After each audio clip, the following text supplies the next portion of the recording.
नमस्कार, आप देख रहे हैं मध्य प्रदेश और छत्तीसगढ़ का नंबर 1 न्यूज चैनल IBC 24। मैं हूं आप सभी के साथ रचना नितेश और गुड मॉर्निंग मध्य प्रदेश में आप सभी का बहुत बहुत स्वागत है। मध्य प्रदेश की सियासी हलचल, मध्य प्रदेश की तमाम बड़ी खबरें इस बुलेटिन में, इस खबरों से करेंगे आपको अपडेट। लेकिन सबसे पहले एक नजर अब तक की सुर्खियों पर। लोकसभा के बाद राज्यसभा में महिला आरक्षण बिल सर्वसम्मति से हुआ पास। विधेयक के पक्ष में 215 और विरोध में पड़े 0 वोट। बीजेपी महिला मोर्चा आज प्रधानमंत्री नरेंद्र मोदी का जताएगी आभार। आज उज्जैन दौरे पर रहेंगे सीएम शिवराज सिंह चौहान। राज्य स्तरीय रोजगार दिवस का करेंगे शुभारंभ। करोड़ों के विकास कार्यों की देंगे सौगात। पीसीसी चीफ कमलनाथ का आज पांडुला दौरा। छत्रपति शिवाजी महाराज की प्रतिमा का करेंगे अनावरण। शिवसेना नेता आदित्य ठाकरे भी होंगे शामिल। जबलपुर हाईकोर्ट से कांग्रेस एमएलए उमंग सिंघार को बड़ी राहत। अदालत ने सिंघार के खिलाफ रेप की एफआईआर की रद्द। 2022 में एमएलए की पत्नी ने दर्ज करवाई थी एफआईआर। एमपी में आंगनबाड़ी सहायिकाओं की मानदेय वृद्धि का आदेश जारी। मिनी आंगनबाड़ी कार्यकर्ताओं का भी मानदेय बढ़ा। 1 अक्टूबर से मिलेगा लाभ। ग्वालियर में डेंगू का आंकड़ा 200 के पार। जिले में मिले 24 नए मरीज। इंदौर में भी सामने आए 9 नए मामले। मरीजों की संख्या हुई 153।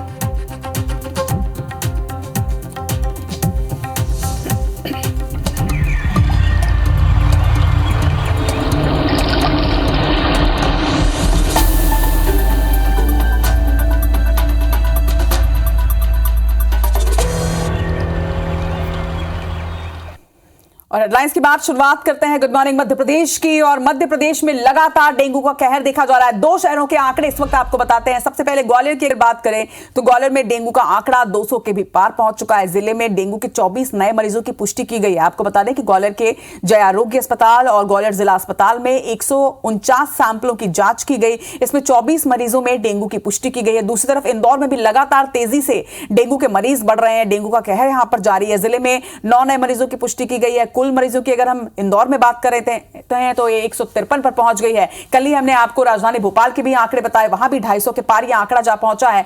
तो राजधानी भोपाल के साथ ही ग्वालियर और इंदौर में सबसे ज्यादा मरीज सामने आ रहे हैं। इंदौर और ग्वालियर के आंकड़े इस वक्त आप अपने टीवी स्क्रीन पर देख रहे हैं। अगर आप ग्वालियर, इंदौर या राजधानी भोपाल के निवासी हैं तो खबर खासतौर पर आपके लिए है, क्योंकि यहां पर डेंगू का कहर तेजी से बढ़ता जा रहा है। जिले में डेंगू के 9 नए मरीज, इंदौर में तो 24 नए मरीज, ग्वालियर में इनकी पुष्टि की गई है। कुल आंकड़ों की आप संख्या देखिए, 153 पर जा पहुंचा है इंदौर में डेंगू मरीजों का आंकड़ा। तो वहीं ग्वालियर में 24 नए मरीजों के साथ ही ये आंकड़ा और भी बढ़ चुका है। ग्वालियर में डेंगू का आंकड़ा 200 के पार हो चुका है। एक जगह 150 का आंकड़ा, कहीं 200 का आंकड़ा तो कहीं 250 का आंकड़ा डेंगू के मरीज छू रहे हैं। ये एक गंभीर स्थिति है। ऐसे में आपको बहुत ही सतर्क सावधान रहना होगा, क्योंकि सेहत आपका है।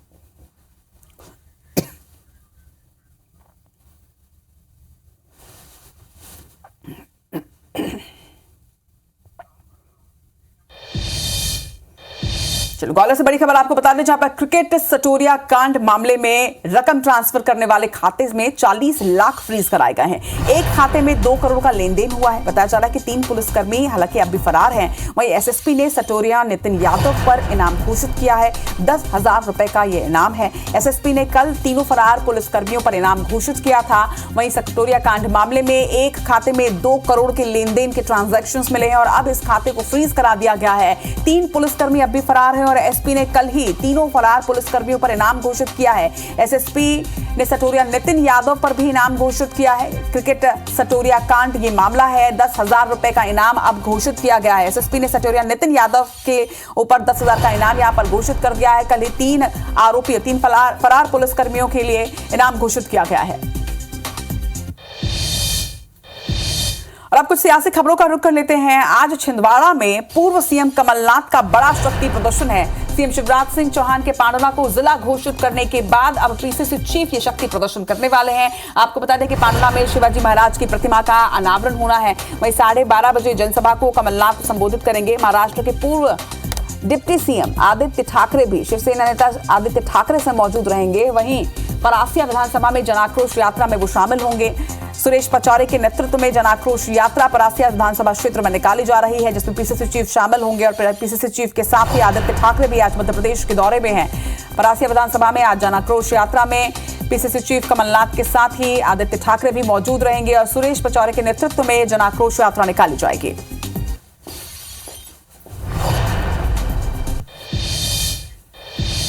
और इस खबर पर ज्यादा जानकारी के साथ हमारे सहयोगी नवीन सिंह इस वक्त छिंदवाड़ा से हमारे साथ लाइव जुड़ रहे हैं। नवीन, आज जन आक्रोश यात्रा निकाली जा रही है। एक तरह से अगर कहा जाए तो छिंदवाड़ा में एक बड़ा शक्ति प्रदर्शन आज कमलनाथ का होने वाला है।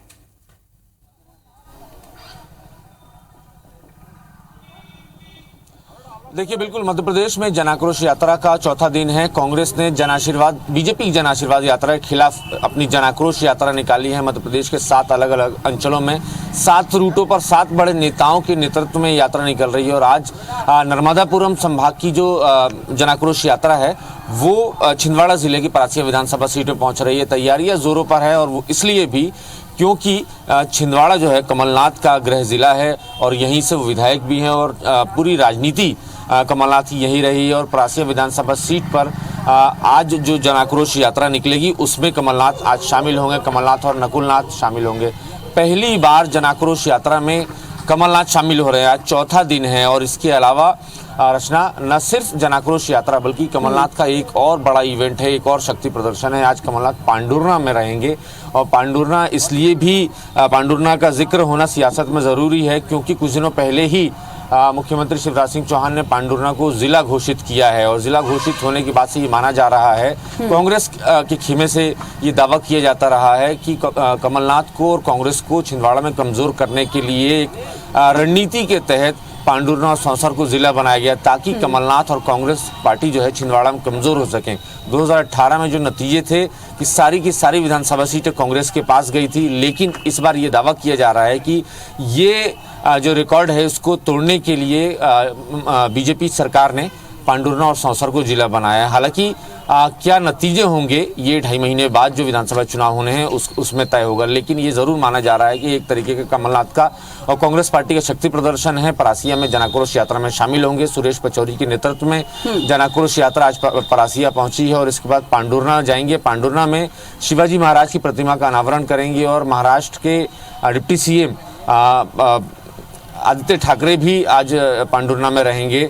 अच्छी खासी मराठा आबादी है मध्य प्रदेश के छिंदवाड़ा और महाकौशल में, तो जाहिर सी बात है इन वोटों को भी अपने फेवर में करने की कोशिश लगातार हो रही है।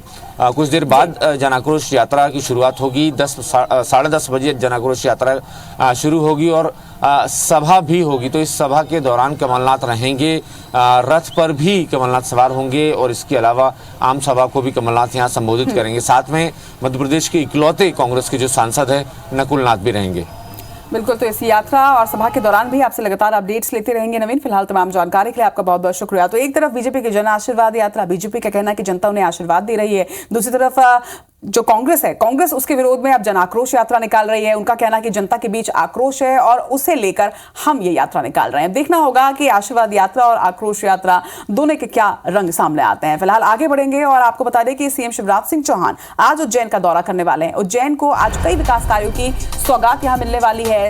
राज्य स्तरीय रोजगार दिवस का भी आज से शुभारंभ किया जा रहा है। आपको बता दें कि 11 करोड़ की लागत से निर्मित मेघदूत पार्किंग का भी आज लोकार्पण होना है। इसी तरह से 27 करोड़ की लागत से अन्न क्षेत्र का निर्माण किया गया है, इसका भी लोकार्पण होगा। 500 करोड़ से बनने वाले भक्त निवास का भी आज भूमि पूजन होगा। आने वाले दिनों में ये बनकर पूरी तरह से तैयार होगा मध्य प्रदेश की जनता के लिए। इसी तरह से फैसिलिटी सेंटर का निर्माण किया जा रहा है और फैसिलिटी सेंटर का भी आज भूमि पूजन होगा।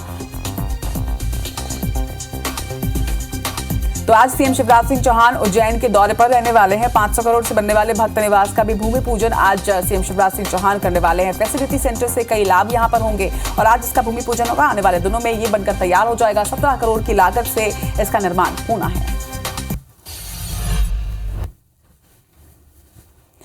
तो बिल पर लगातार तकरार जारी है, सियासत भी जोरदार जारी है। महिला आरक्षण बिल पर मध्य प्रदेश में लगातार सियासत चल रही है। बिल के विरोध में पूर्व सीएम उमा भारती हैं। आपको बता दें कि पिछड़ा वर्ग के नेताओं को जुटाकर वो अपनी ही पार्टी का विरोध कर रही हैं। 23 सितंबर को पिछड़ा वर्ग के नेताओं की एक अहम बैठक पूर्व सीएम उमा भारती ने बुलाई है। ओबीसी महिलाओं के लिए अलग प्रावधान की मांग की जा रही है। देश में एक तरफ खुशी की लहर है कि महिला आरक्षण बिल जो है वो पास हो चुका है, लेकिन दूसरी तरफ अगर मध्य प्रदेश की हम बात करते हैं तो मध्य प्रदेश में पूर्व सीएम उमा भारती इसका विरोध कर रही हैं। और किस तरह से विरोध कर रही हैं आप ये देखिए कि 23 सितंबर को उन्होंने पिछड़ा वर्ग के नेताओं की एक अहम बैठक बुलाई है और इस आरक्षण बिल में ओबीसी महिलाओं के लिए अलग से प्रावधान की मांग उठाने वाली हैं। तो देखना होगा कि उनकी इस बैठक में क्या कुछ अहम फैसले वो लेती हैं और किस तरह से ये विरोध प्रदर्शन आगे बढ़ता है। महिला आरक्षण बिल पर सियासत थमने का नाम नहीं ले रही है। मध्य प्रदेश में जोरदार सियासत इस पर देखी जा रही है क्योंकि पूर्व सीएम उमा भारती इस बिल का विरोध कर रही हैं।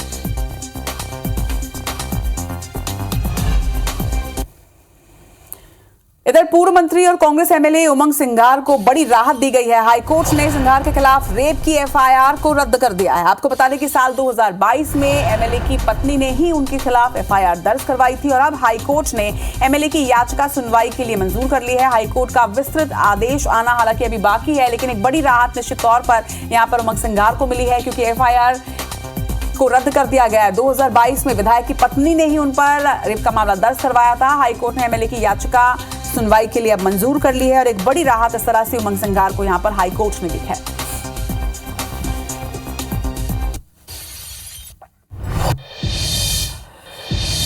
अमूमन आपने पिक्चरों में ऐसा देखा होगा जहां पर पुलिस चोर को दौड़ाकर पकड़ लेती है। कुछ ऐसा ही वीडियो इंदौर से सामने आया जहां पर मोबाइल चोरी करके भागते हुए चोर को किस तरह पुलिस ने गिरफ्त में लिया है। ये तस्वीरें देखिए। लगभग 1 किलोमीटर तक पुलिस वालों ने पीछा किया इस आरोपी का और उसके बाद उसे गिरफ्त में लिया है। छात्रों का मोबाइल लूट कर बताया जा रहा है कि यह आरोपी फरार हो रहा था। पोलो ग्राउंड पेट्रोल पंप के पास ही घटना घटी, लेकिन पुलिस ने सतर्कता दिखाते हुए न सिर्फ पीछा किया उस चोर का बल्कि उसे अब गिरफ्त में भी ले लिया है। 1 किलोमीटर तक के पुलिस इस आरोपी के पीछे भागती रही और उस वक्त का ये वीडियो भी सामने आया। आप तस्वीरें देखिए, इंदौर की ये तस्वीरें हैं और पुलिस वालों ने दौड़ाकर चोर को गिरफ्त में ले लिया है।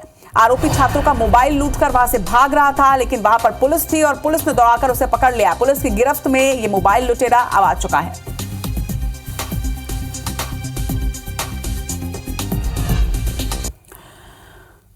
मध्य प्रदेश के इतिहास में सबसे लंबा ग्रीन कॉरिडोर जबलपुर से भोपाल के बीच बनाया गया। जबलपुर के एक निजी अस्पताल में भर्ती ब्रेन डेड मरीज का लिवर भोपाल में एक मरीज को ट्रांसप्लांट करने के लिए 350 किलोमीटर का लंबा ग्रीन कॉरिडोर यहां बनाया गया। ये सफर हेलीकॉप्टर से तय किया जाना था, मगर कागजी औपचारिकताओं में समय लगने की वजह से शाम हो गई और रात में हेलीकॉप्टर ना उड़ पाने की वजह से डॉक्टरों की टीम मरीज के लिवर के साथ सड़क मार्ग से ही जबलपुर से भोपाल के लिए रवाना हुई। मरीज का लिवर जबलपुर से भोपाल समय पर पहुंच सके, इसके लिए प्रशासन की ओर से 350 किलोमीटर का ग्रीन कॉरिडोर यहां बनाया गया। आपको बता दें कि 10 मई को किडनी ट्रांसप्लांटेशन के लिए भोपाल से इंदौर के बीच 200 किलोमीटर का लंबा ग्रीन कॉरिडोर बनाया गया था, लेकिन ये कॉरिडोर उससे भी लंबा था। यानी अब तक का सबसे लंबा ग्रीन कॉरिडोर 350 किलोमीटर का जबलपुर से भोपाल तक बनाया गया। डॉक्टर्स की टीम द्वारा पिछले 48 घंटे से जो पेशेंट के साथ में बिताए और पेशेंट को वेंटिलेटर पे रख के जिस तरह से उसके बाकी अंगों को बचा के रखने की कोशिश की गई, और इससे सबसे बड़ी जो बात है कि जबलपुर के क्षेत्र में इतना अच्छा हो रहा है, ये केवल हेल्थ सेक्टर के लिए अच्छी बात नहीं है, ये पूरे जबलपुर के लिए, जबलपुर के समाज के लिए बहुत बड़ा सराफ परिवार की ओर से, मेट्रो हॉस्पिटल की ओर से एक मैसेज है कि हम इस तरह से अंगदान करके और भी बहुत सारे मरीजों की जान बचा सकते हैं। खबर आपको राजधानी भोपाल से बता दें, जहां पर कलेक्टर का इस्तीफा नामंजूर कर दिया गया है। निशा बांगरे ने चेतावनी दी है। इस्तीफा रिजेक्ट होने पर वीडियो जारी कर चेतावनी दी गई है। चुनाव जरूर लड़ूंगी, ये कहना निशा बांगरे का। और इसके साथ ही उन्होंने ये भी इस वीडियो में कहा है कि रोका तो आमरण अनशन कर प्राण त्यागना पसंद करूंगे। कलेक्टर का इस्तीफा सरकार ने नामंजूर कर दिया था, जिसके बाद अब एक वीडियो सामने आया है। आपको पहले वो वीडियो भी दिखाते हैं।